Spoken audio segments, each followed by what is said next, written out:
Hello, grade 12s. Welcome to today's lesson. It's Economics with Ms. Piwe. And in this lesson, we are going to be looking at the market structures.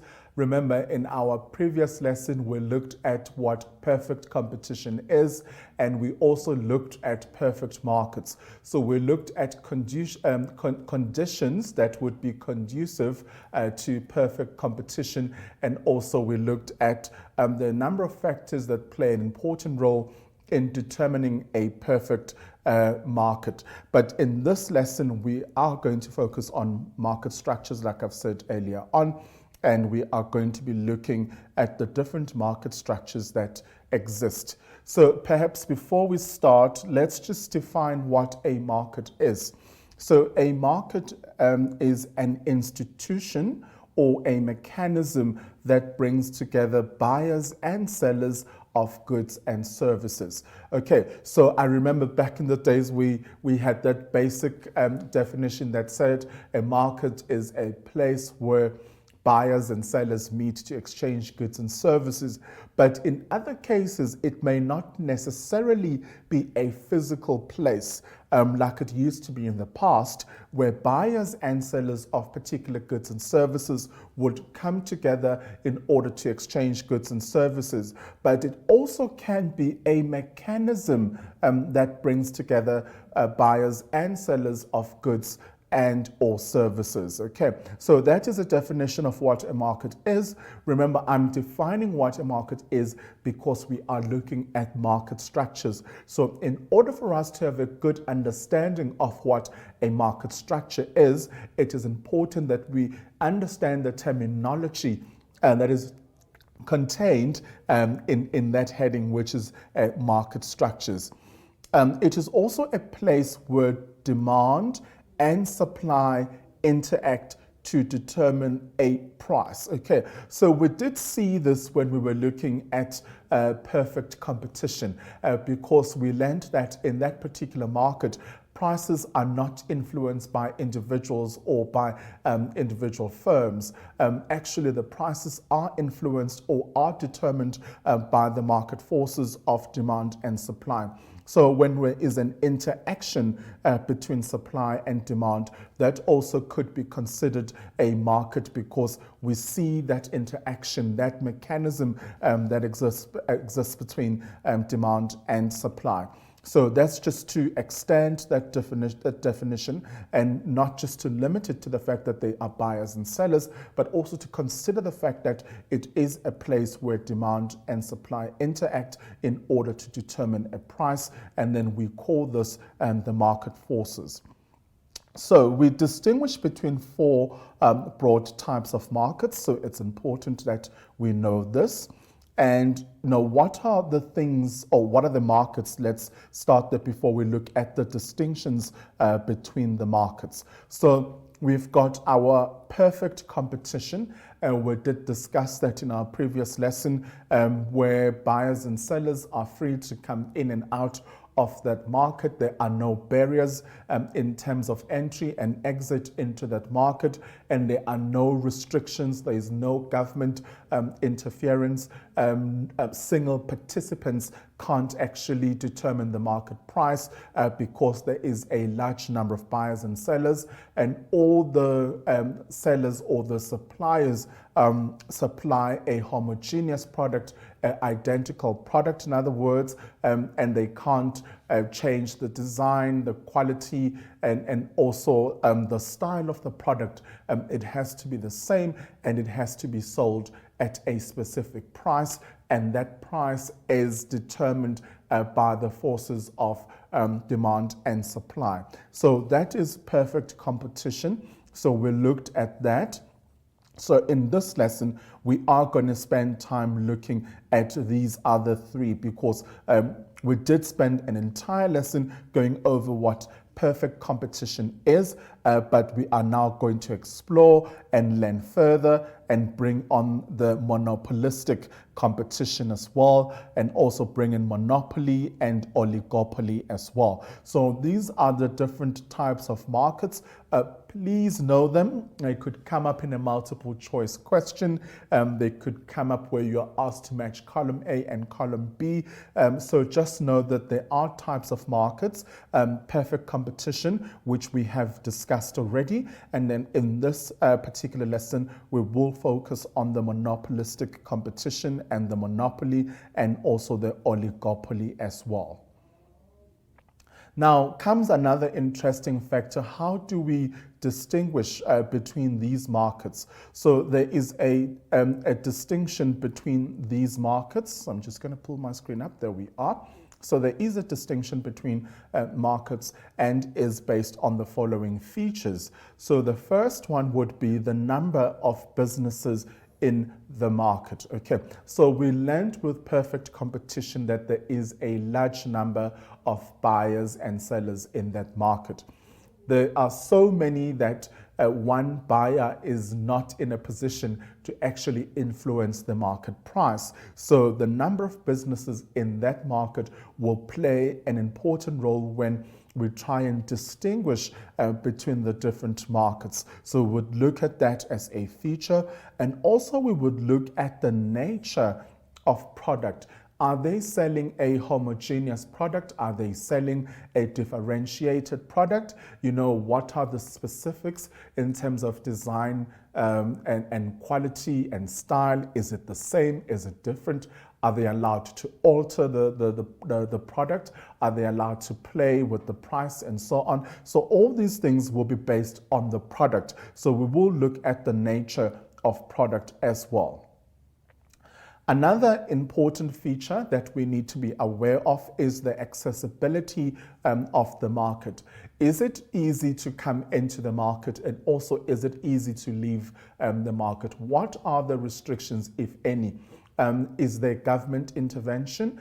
Are there distinctive regulations that are put into place in order to limit the entry into this particular market? So accessibility of the market looks at whether there are any barriers that are put into place in order to try and block other markets or other competitors into entering into that market space. So we're looking at barriers that may be imposed on exit and also on entry as well. So that will determine the accessibility of that particular market. So it is another important feature that we need to look at.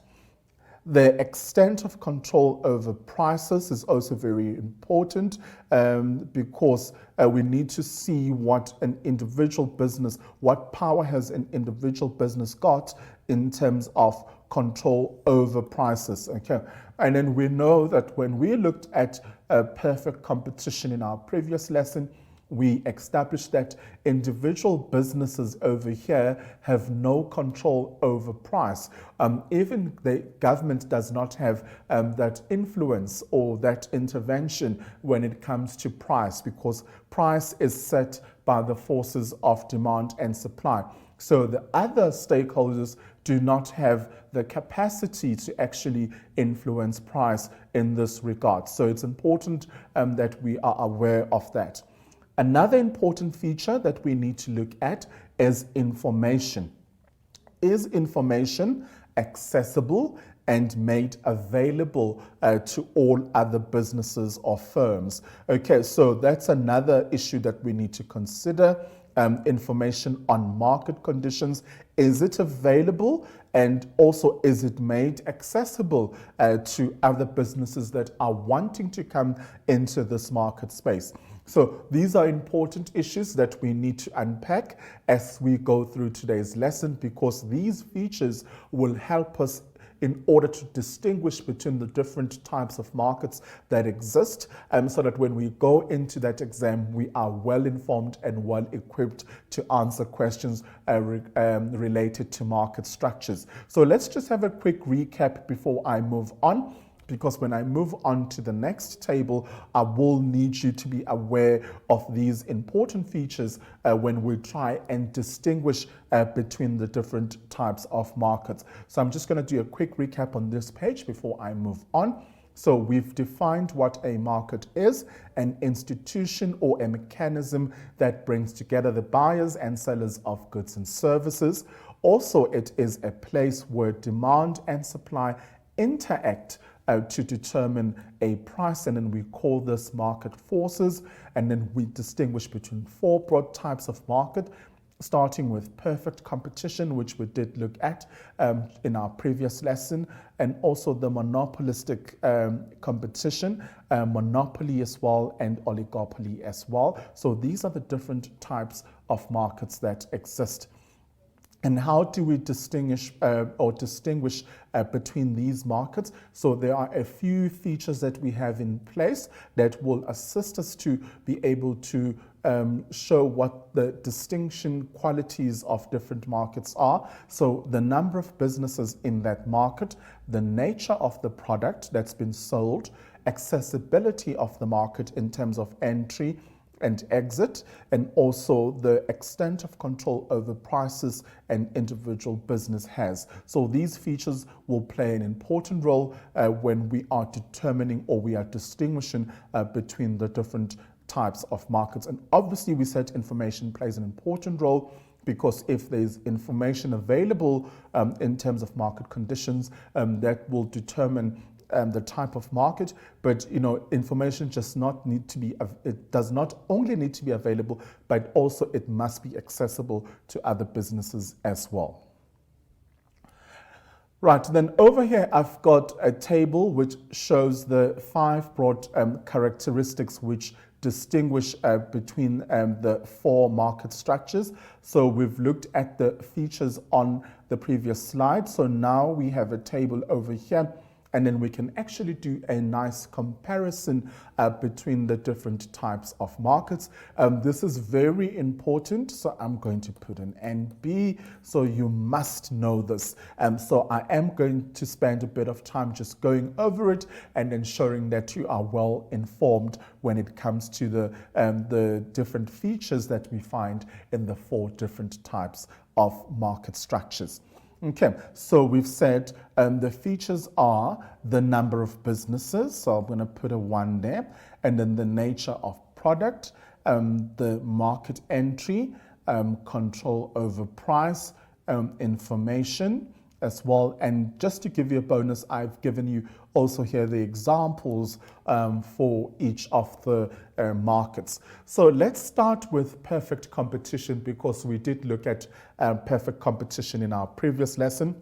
So what are the features in this market? So let's look at the number of businesses that we find in perfect competition. So there is enough that a single business cannot influence the market price. Okay, so that's a very important feature about perfect competition, that there are a large number of buyers and sellers, and it makes it impossible for a single business to influence the price, because everybody has a small piece of the pie, and it's difficult for you to call the shots when you haven't got the majority or the majority stake in the pie. So it's important that we understand this feature, that the fact that there is a large number of businesses, it makes it quite impossible for one business or for a single business to influence the price. So price in this environment is